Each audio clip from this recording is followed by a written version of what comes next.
딸이 엄마랑 뭔 얘기를 하다가 엄마가 속상하니까 이게 말이 좋게 안 나갔거든요. 우리 둘째 딸이 그렇게 말하더라고요. 엄마, 설교 들은 대로 삽시다. 설교 들은 대로 살자는 거거든. 설교 들은 대로 삽시다. 그러더라고요. 그래서 그래도 우리 둘째 딸이 감사하게 잔지 알고 있었더니 저 위에 앉아 있거든요. 근데 봤더니 그래도 설교는 들었는가 보다. 그러면서 지기 엄마한테 엄마 설교 들은 대로 합시다. 왜 들어놓고 안 하냐 이거죠.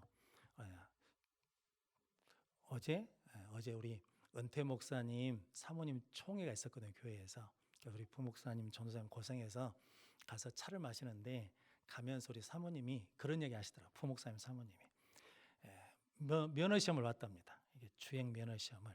그런데 필기 시험을 보는데 부목사님 그러셨대요. 공부도 안 했는데 뭐 시험을 보냐고. 떨어질 거 뭐들어 보냐고. 그런데도 가서 봤답니다. 그런데 붙어버려야 되는데 그래야 이게 코를 합작할 건데 이게 2종을 봤으면 붙었을 거래요. 2종은 60점이 통과 기록이고 1종은 70점이 통과하는 건데 우리 사모님이 1종 시험을 봤답니다. 우리 목사님이 1종을 보라고 그랬대요. 왜냐면 나중에 교육할 때 봉고차 운전시키려고 그런지 어쩐지는 모르겠지만 그래서 65점 맞고 떨어졌대요. 그래서 제가 그랬습니다. 귀하게 좀 여깁시다. 공부 안 하고 시험을 봐도 뭐라고 말해야 돼요? 붙을 것이네. 하나님 은혜 주실 것이네. 이래야 되는데 공부도 안 했는데 왜 보냐고 그랬다는 거거든요. 근데 저도 마찬가지고 우리 모두가 다요. 실은 다 지금 그렇게 하고 있거든요. 자식들이 내 마음에 조금만 안 맞으면 너 왜 그러냐? 라고 그러면서 실은 우리에게서 그 아이를 귀하게 여기는 말을 한 것이 아니라 실은 무시하고 경히 여기는 말들을 해버린 경우가 많거든요. 즉 뭐냐면 우리가 예수를 믿고 하나님을 믿는다 하면서 그 말씀이 내 실생활이 그렇게 적용이 잘 안 된다는 거거든요. 즉 그런 뭐냐면 신앙 따로 생활 따로 돼버리면 우리는 실은 에레미야에 있는 말씀이 심판의 말씀이거든요. 그래서 지난주에 에레미야 고향이 아나돗이거든요. 그런데 아나돗 사람들이 에레미야를 뭐라고 그럽니까? 죽이려고 그러거든요. 에레미야만 죽이려는 것이 아니라 에레미야 집안 전체를 자식까지 다 뭐 해버리냐면 진멸하려고 한다라는 거거든요. 에레미야는 몰랐습니다. 에레미야는 아나돗 사람들이 고향 사람들이 자기를 편들어 줄 줄 알았어요. 그런데 에레미야 11장 21절 말씀 같이 읽겠습니다. 여호와께서 아나돗 사람들에 대하여 이와 같이 말씀하시되 그들이 네 생명을 빼앗으려고 찾아 이르기를 너는 여호와의 이름으로 예언하지 말라 두렵건대 우리 손에 죽을까 하노라 하도다. 아멘. 누가 가르쳐 주셨냐면 하나님이 아나돗 사람들이 너 죽이려고 한다는 것을 기도 중에 가르쳐 줬거든요. 그런데 에레미야는 몰랐거든요. 이 아나돗 사람이라고 하는 이유는 뭐 때문이냐면 다윗 왕 다음에 솔로몬 왕이 되기 전에 다윗의 왕인 아도니아라는 사람이 반역을 일으키거든요. 그때 요압 왕과 아히도벨이라는 제사장이 이게 아도니아 편에 듭니다. 그 모의에 가담했다가 실패하거든요. 왜냐하면 다윗이 왕으로 누구를 지명해 버리냐면 솔로몬을 지명하거든요. 그래서 아히도벨이 제사장이 파면돼서 고향 땅 아나돗으로 돌아가거든요. 그러니까 아나돗 땅을 떠나지 않으면 사는데 그 땅을 떠나면 죽는다라고 말해놓거든요. 그래서 실은 자천돼서 간 지파가 뭐냐면 아나돗 제사장들이거든요. 그러니까 실은 중앙 예루살렘 성전에 대한 뭐가 있냐면 반감이 있거든요. 그래서 에레미야는 이 사람들이 내 편이 들어줄 줄 알았는데 실은 그렇지 않다는 거거든요. 누구 이름으로 예언하지 말라는 겁니까? 여호와 이름으로 예언하지 말라는 거거든요. 하나님 말씀 전하지 말라는 거거든요. 왜냐하면 하나님의 말씀이 에레미야에게 임했는데 에레미야에게 임한 말씀이 여러분 걱정하지 마십시오. 이렇게 어렵고 힘들어도 하나님이 지켜주십니다. 하나님 보호해 주십니다. 하나님 복 주십니다. 우리는 이길 겁니다. 라고 이렇게 전하는 것이 아니라 하나님의 말씀이 어떻게 임했냐면 이스라엘은 뭐 한다는 겁니까? 남유다는 망합니다. 그러니까 전쟁하지 말고 저항하지 말고 바벨론 포로로 잡혀가는 것이 우리가 살 길입니다. 라고 말씀을 전하라는 거거든요. 그러니까 실은 에레미야가 전하는 말씀은 실은 복의 말씀을 전하는 것이 아니라 어떤 말씀을 전하는 겁니까? 실은 저주의 말씀, 화의 말씀을 전해주는 거거든요. 그러니까 에레미야 보고 전하지 말라는 거거든요. 그러면 너 죽이겠다라고 하거든요. 그러니까 에레미야가 오늘 12장 1절에서 4절까지 말씀이 이제 하나님한테 그렇게 묻는 거거든요. 하나님, 악인이 형통할 수 있습니까? 하나님을 믿는 믿음의 성도가 어려움을 겪을 수 있습니까? 이 질문은 하박국도 똑같이 하는 거거든요. 하나님, 어떻게 하나님을 믿는 믿음의 백성들이 하나님을 믿지 않는 이방 백성들의 공격을 받아서 점령당할 수 있습니까? 라고 묻는 거거든요. 그러니까 이 믿는 입장에서는 이해가 안 되는 거예요. 왜냐하면 하나님이 우리 편을 들어서 저 사람들을 뭐 해주셔야 되는데, 징벌해 줘야 되는데, 그게 아니라 하나님이 악인들이 의인을 이기도록 방관하신 것처럼 현실이 보이니까 그렇게 말하거든요. 즉 오늘 에레미야가 12장 1절에서 4절까지 말씀한 것은 나라에 대해서 걱정한 것이 아니라 나를 괴롭히는 저 아나도 사람들을 뭐 해달라고 하냐면 하나님 징벌해 주십시오 라고 그러거든요. 그러면서 오늘 3절 말씀 같이 한번 읽어보겠습니다. 여호와여, 주께서 나를 아시고 나를 보시며 내 마음이 주를 향하여 어떠함을 감찰하시오니 양을 잡으려고 꺼내냄과 같이 그들을 끌어내시되 죽일 날을 위하여 그들을 구별하옵소서. 아멘. 선지자가, 주의 종이 이렇게 기도할 수는 없죠. 하나님, 저희들 죽일 날을 뭐 해달라는 거예요? 정해주시고 그날에 다 죽여달라는 거거든요. 그때 하나님께서 하시는 말씀이 오늘 에레미야 12장 5절 말씀 같이 읽겠습니다. 만일 내가 보행자와 함께 달려도 피곤하면 어찌 능히 말과 경주하겠느냐? 네가 평안한 땅에서는 무사하려니와 요단강 물이 넘칠 때에는 어찌하겠느냐? 아멘.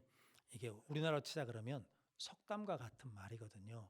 즉 뭐냐면 사람과 경주해도 네가 이렇게 힘들고 지치면 나중에 말과 경주할 때는 어떻게 이기겠느냐라는 거거든요. 그러니까 지금 고난을 뭐 해야? 지금 고난을 견디고 이겨내야 나중에 말과 경주할 때 그 고난을 뭐 할 수 있다는 겁니까? 견디고 이길 수 있다라고 하시는 말씀이거든요. 그러니까 지금 보행자와 달리기 시합하는 것은 누구냐면 아나돗 사람들이고 말과 경주하는 건 나중에 바벨론이거든요. 그러니까 지금 아나돗 사람들이 너를 죽이려고 하는 것은 실은 아무것도 아니라는 거거든요.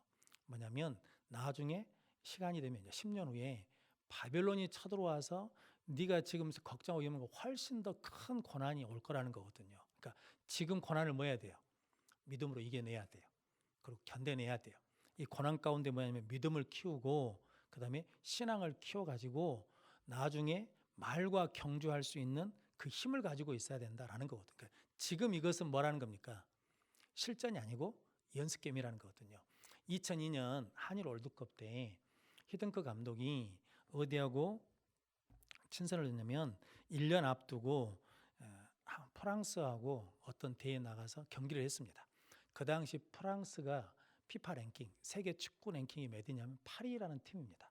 우리나라는 그때 한 29위 정도 하는 팀이었거든요. 그러니까 실은 순차가 많이 나는 거거든요. 그래서 경기에서 몇 대 0으로 졌냐면 5대 0으로 졌습니다.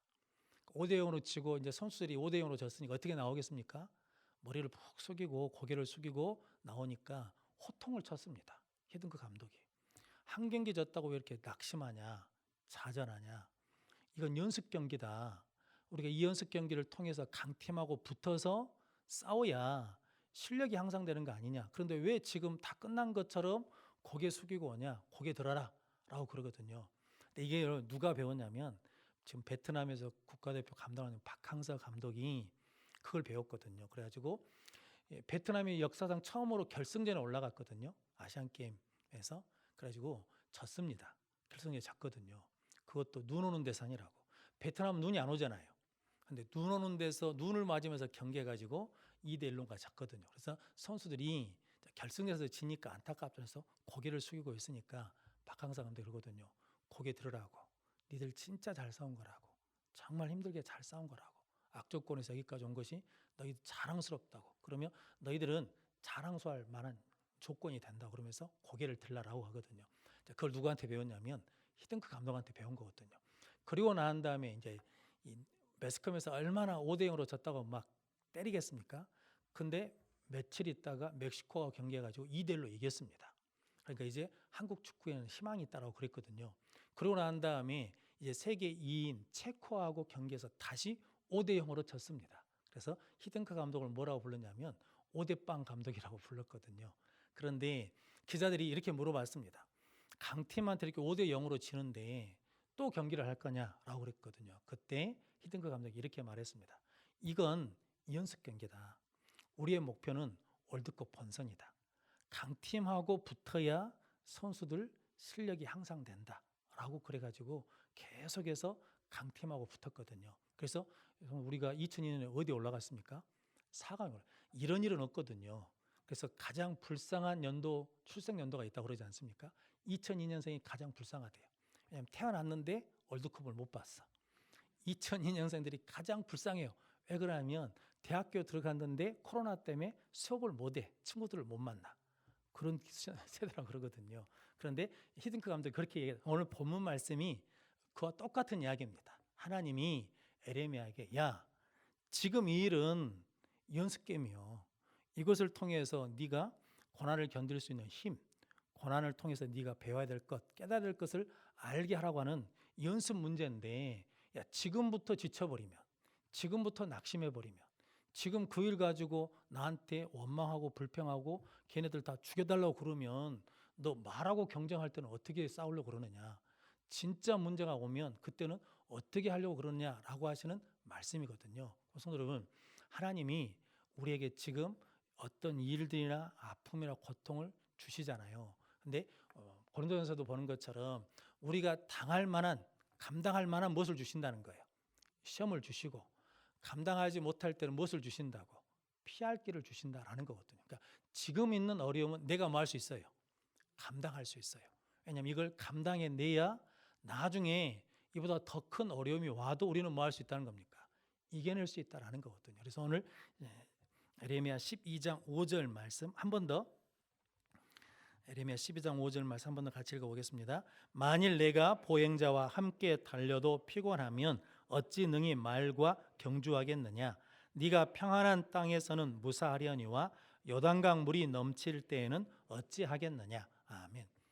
평안한 땅에서는 문제가 없으니까 믿음이 있는 것 같잖아요. 그런데 요단강 물이 넘칠 때는, 고난이 올 때는 어떻게 할 것이냐라는 거거든요. 그럼 성도 여러분, 저 여러분들이 우리 삶 가운데 적든 크든 여러 가지 일들이 있지 않습니까?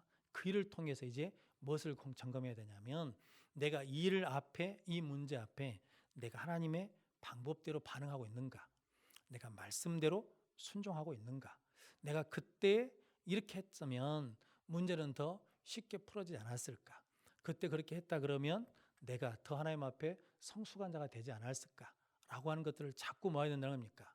실력을 쌓아야 된다는 거거든요. 김종국이라는 탤런트가 그러지 않습니까? 운동할 때 근육이 아프다는 거거든요. 근데 근육이 우리는 아프면 운동을 합니까? 안 합니까? 아프니까 쉬잖아요. 근데 그 아플 때 뭐 해야 된다는 거예요? 근육을 해야 된다는 거거든요. 그래야 근육이 생긴다는 거거든요. 그런 것처럼 우리가 힘들고 어려울 때 하나님 앞에 나와서 뭐 해야 돼요? 기도해야 돼요. 그 문제 놓고 기도해야 됩니다. 그럼 하나님이 뭐 해주시냐면 깨달음을 주셔요. 그런데 성도 여러분, 항상 하나님은 내가 문제라는 거예요? 상대방이 문제라는 거예요? 내가 문제라는 거잖아요. 우리 알잖아요. 그러니까 성도 여러분 기도를 안 해요. 왜냐하면 내가 문제라는 소리를 듣기가 싫거든요. 왜냐하면 상대방이 문제야 내가 불평도 하고 원망도 하고 저주도 하고 넋두리도 할 텐데, 하나님은 기도하면 기도할수록 뭐라냐면 네가 바뀌어야 돼, 네가 변해야 돼, 네가 버려야 돼, 네가 죽여야 돼 라고 그러니까 자꾸 그런 소리 들으면 기분이 나쁘니까 그걸 놓고 기도를 안 하거든요. 그러다 보면 성도 여러분, 진짜 문제가 터졌을 때는 감당을 못하는 거거든요. 그래서 에스더에게 그 삼촌이 그러지 않습니까? 이때를 위함이 아니냐. 네가 왕비의 권한을 얻은 때가 이때를 위함이 아니냐라는 거거든요. 하나님이 우리에게 복을 주신 것도 이때를 위함이고 우리에게 어려움을 주신 것도 이때를 위함이다라는 거거든요. 여러분들이 그러면 지금 우리에게 있는 어려움들은 하나님께서 우리를 더 강하고 능력 있고 굳세게 만들려고 한 은혜의 때인 것을 믿고 나가는 성도들이 되시기를 바랍니다. 그 은혜로 오늘 주시는 말씀이거든요. 그래서 열왕기상 18장 46절 말씀 같이 읽어보겠습니다. 여호와의 능력이 엘리야에게 임함에 그가 허리를 동이고 이스라엘로 들어가는 곳까지 아합 앞에서 달려갔더라. 아멘. 이게 갈멜산에서 850대 1로 불이 떨어지는 게 하는 것이 참 신이다라고 그래가지고 여호와 이름으로 불이 내렸거든요. 그리고 난 다음에 850명을 다 죽인 다음에 아합 왕에게 가서 뭐라고 말하냐면 비의 소식이 있으니까 내려가라 그러거든요. 그런데 아합 왕은 무엇을 타고 가냐면 마차를 타고 갑니다. 그런데 엘리야가 그 마차 앞에서 떼가는 거거든요. 그러니까 실은 말과 경주에서 뭐예요? 이기는 거거든요. 그런데 성경은 뭐라고 말씀하시냐면 열왕기상 18장 46절 한 번 더 보여주십시오. 열왕기상 18장 46절 보면 여호와의 능력이 누구에게 임하니까? 엘리야에게 임함에. 그러니까 엘리야의 능력으로 뛰어가는 것이 아니라 하나님의 능력이 나에게 임하면 감당할 수 있다는 거거든요. 그럼 성도 여러분, 저 여러분들이 무엇을 구해야 돼요? 하나님 앞에 은혜를 구하고 하나님의 능력을 입으면 어떤 것도 담화할 수 있다는 겁니까? 능히 이겨낼 수 있다라고 말하거든요. 그래서 성도 여러분, 저 여러분들이 무엇과 싸워야 되는지를 잘 구별해야 된다라는 거거든요. 사무엘상 17장 28절로 30절 말씀 같이 읽겠습니다. 큰형 엘리압이 다윗이 사람들에게 하는 말을 들은지라 그가 다윗에게 노를 바라여 이르되 네가 어찌하여 이리로 내려왔느냐 들에 있는 양들을 누구에게 맡겼느냐 나는 내 교만함과 내 마음의 완악함을 아노니 네가 전쟁을 구경하려 왔도다. 다윗이 이르되 내가 무엇을 하였나이까 어찌 이유가 없으리까 하고 돌아서서 다른 사람을 향하여 전과 같이 말하며 백성이 전과 같이 대답하니라. 아멘. 어떤 내용인지 아시죠? 다윗의 아버지 이새가 새 아들이 전쟁터에 나가니까 형들이 어떻게 됐는가 가서 보고 문안을 하고 그리고 나에게 돌아와서 소식을 전해라 라고 해서 전쟁터에 갔더니 골리앗이 나와가지고 싸우자고 자꾸 하는데 다 무서워서 못 나가거든요. 그래서 저 우상 숭배하는 사람이 왜 우리 하나님의 군대를 거룩한 군대를 욕보이냐라고 그러면서 저 사람을 죽이면 왕이 무엇을 준다겠냐라고 이렇게 다 묻고 있거든요. 그때 형이 엘리압이 그것을 보고 난 다음에 뭐라고 그래요? 화를 내면서 야 내가 네 교만을 안다. 너 전쟁 구경하러 왔지? 야 들에 있는 양은 누구한테 맡겼냐라고 하면서 다윗한테 시비를 거는 거거든요. 근데 다윗이 형과 싸워요 안 싸워요? 안 싸워요. 오늘 30절 말씀을 하냐면 다윗이 돌아서서라고 말하니까 엘리압을 향해서 싸우는 것이 아니라 뭐 했다는 겁니까?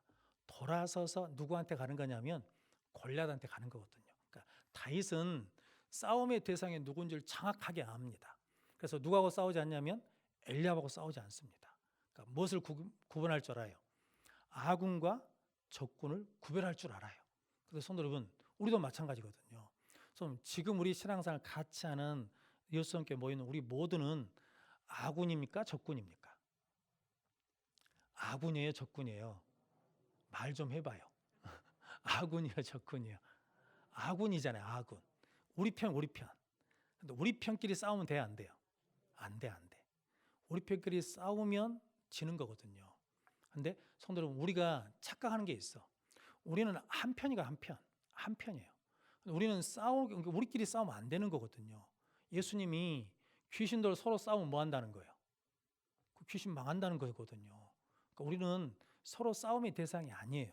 왜냐하면 서로 격려하고 서로 연단시키는 관계거든요. 그러니까 실은 불편한 사람이 있을 수 있어요. 그런데 그 사람이 불편하다고 그래서 내가 그 사람을 등져버린 것이 아니라 그 사람을 통해서 나를 뭐 하신다고? 연단하신다고. 왜냐하면 나를 연단하신 다음에 그 다음 단계로 넘어가면 어려움이 있어도 뭐 할 수 있게 하시고 이기게 하시고 그 어려움을 이기면 반드시 뭐가 오냐면 복이 오거든요. 복은 그냥 툭 떨어지지 않습니다. 하나님이 그 복을 받을 만한 뭐가 되어 있을 때, 준비가 되어 있을 때, 그 복을 받을 만한 뭐가 되어 있을 때, 그릇이 되어 있을 때 주시는 거거든요. 그런데 다윗은 이게 아주 탁월한 사람입니다. 그러니까 은혜가 있어요. 그런 은혜가 있는 거예요. 엘리야하고 싸우지 않아요. 나중에 사울왕하고 싸워요, 안 싸워요? 안 싸워요. 사울왕을 죽일 수 있는 기회가 있는데 죽여요, 안 죽여요? 안 죽여요. 누구 때문에 안 죽이는 거예요? 자기가 선한 사람에서 안 죽인 게 아니에요. 왜냐하면 누구 때문이냐면 하나님이 기름 부으신 자를 내가 뭐 할 수 없다는 거예요. 해할 수 없다. 그러니까 이게 다윗의 크기가 다른 이유가 뭐냐면 나를 하나님이 세우셨잖아요. 나를 하나님이 세우셨는데 사울왕도 누가 세우셨다는 거예요. 그러니까 나를 세우신 하나님이 사울왕도 세우셨다. 그러면 사울왕도 나에게 뭐가 된다는 거예요? 유익하다는 거거든요. 그래서 이렇게 생각하는 거 쉽지 않죠. 근데 성도 여러분, 다윗이 사울왕에게 쫓겨 다녔기 때문에 양치기가 뭐가 되냐면 군사가 되는 거거든요. 원래 다윗은 군사가 아니잖아요. 싸움 잘하는 사람이, 전쟁 잘하는 사람이 아니고 원래 다윗은 뭐냐면 양을 치는 목동이었거든요. 그런데 하나님이 사울이랑은 대적을 통해서 뭐냐면 계속해서 뭐예요? 도망 다니면서 피해 다니면서 전쟁하고 싸우면서 뭐가 되냐면 전쟁에 능한 다윗이 된 거거든요. 그럼 이게 누구는 알아요? 다윗은 알아요, 몰라요? 몰라요, 몰라. 새벽마다 말씀드리잖아요. 요셉은 구덩이에 떨어진 것이 끝이 아니라는 걸 알아요, 몰라요? 몰라요. 보디발 집에 팔려간 것이 은혜라는 걸 알아요, 몰라요? 몰라요. 근데 우리는 알아요, 몰라요? 알아요. 그러면 누가 더 신앙생활을 잘해야 돼요? 아는 우리가 더 잘해야 되는데 그건 남의 얘기예요. 남의 요셉 이야기고 내 이야기를 적응을 못한다. 똑같은 거예요.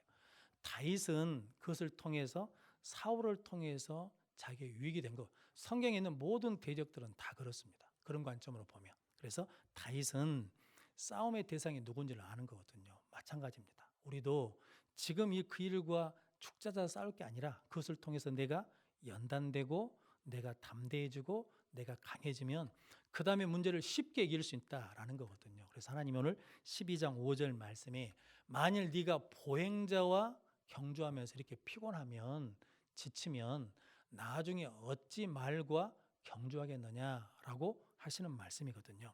히브리서 12장 2절 말씀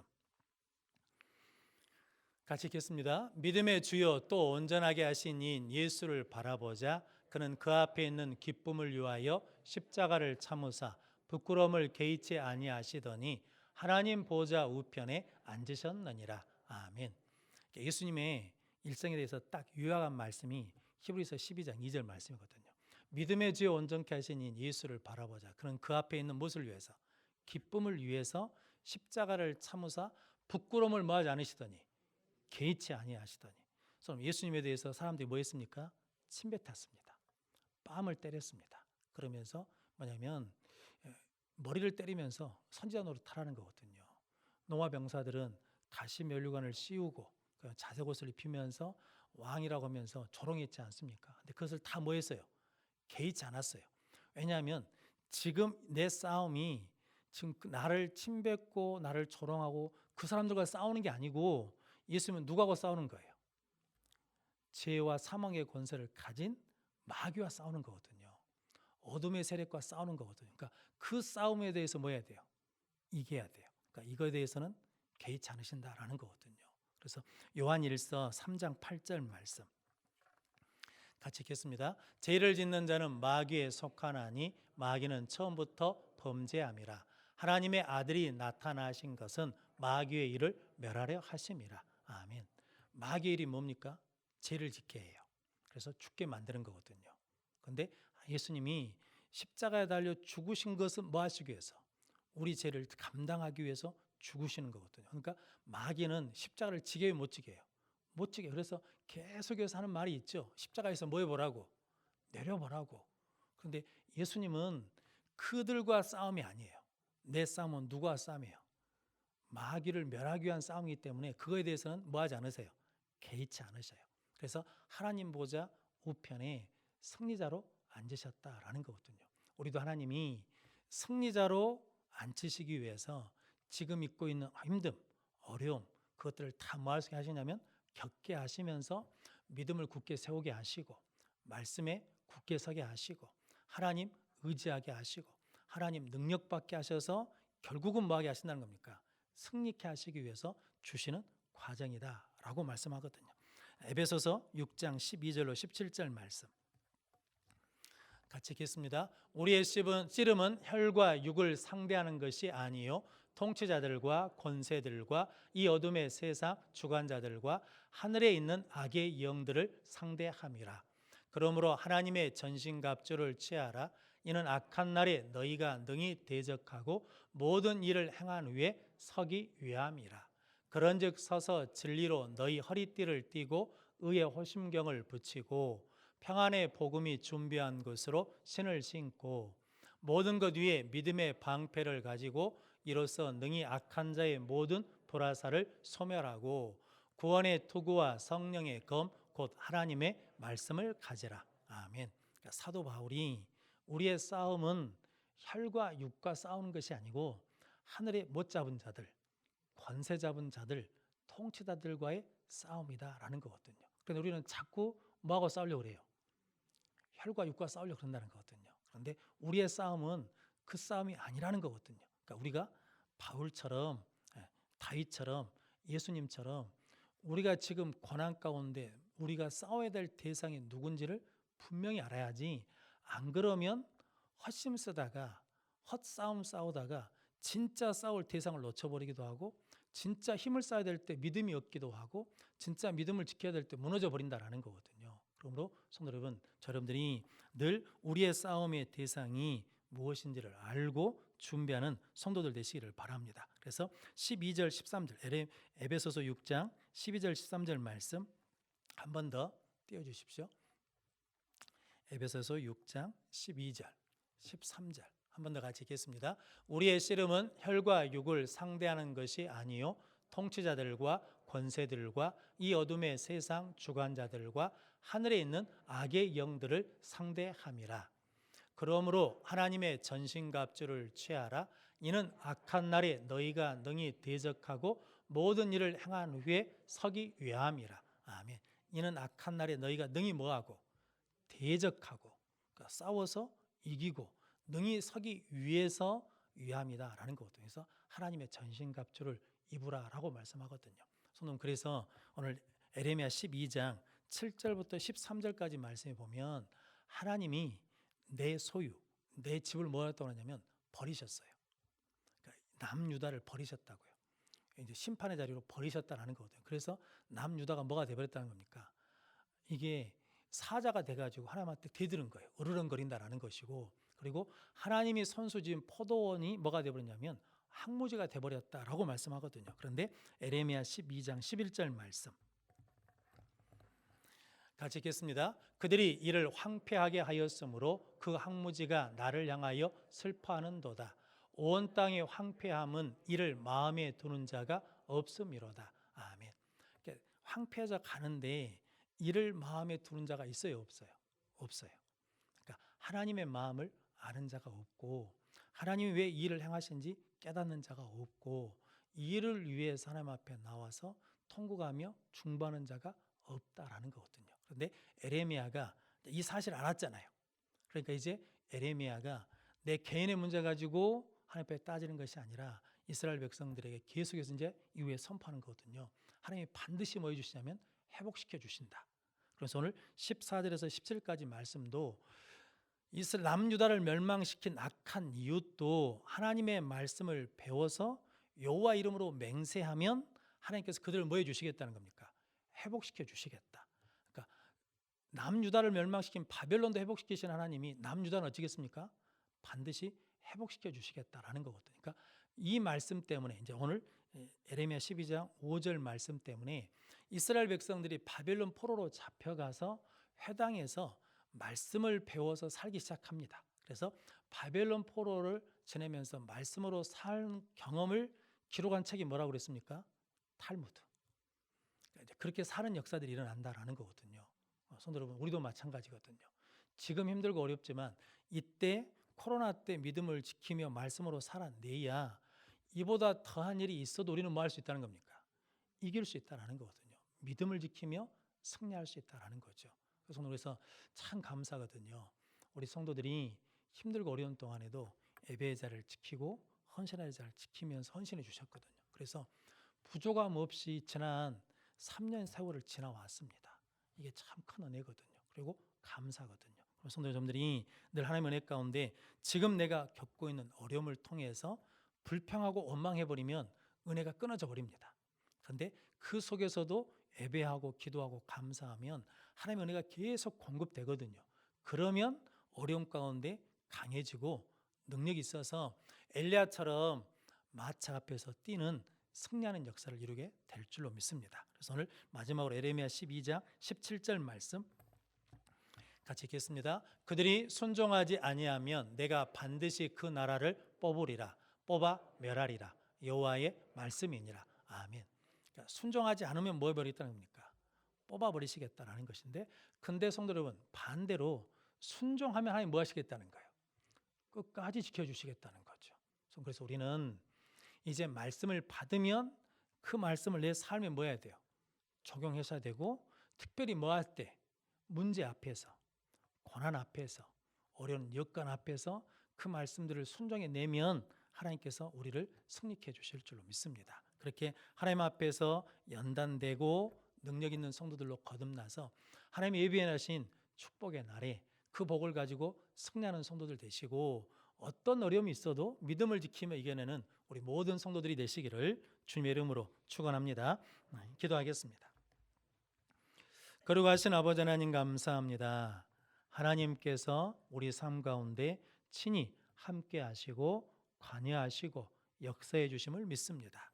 지금 힘들고 어려운 일이 있을 때마다 하나님을 찾게 하시고 하나님을 바라보며 이 일을 통해서 나에게 원하시고 말씀하신 것이 무엇인지를 깨달아 믿음 안에 거하게 하시고 말씀 안에 거해서 능력 있는 자들 되어서 어떤 어려움도 이겨내고 승리하는 우리 모든 성도들이 될 수 있도록 축복해 주옵소서. 예수님의 이름으로 기도하옵나이다. 아멘.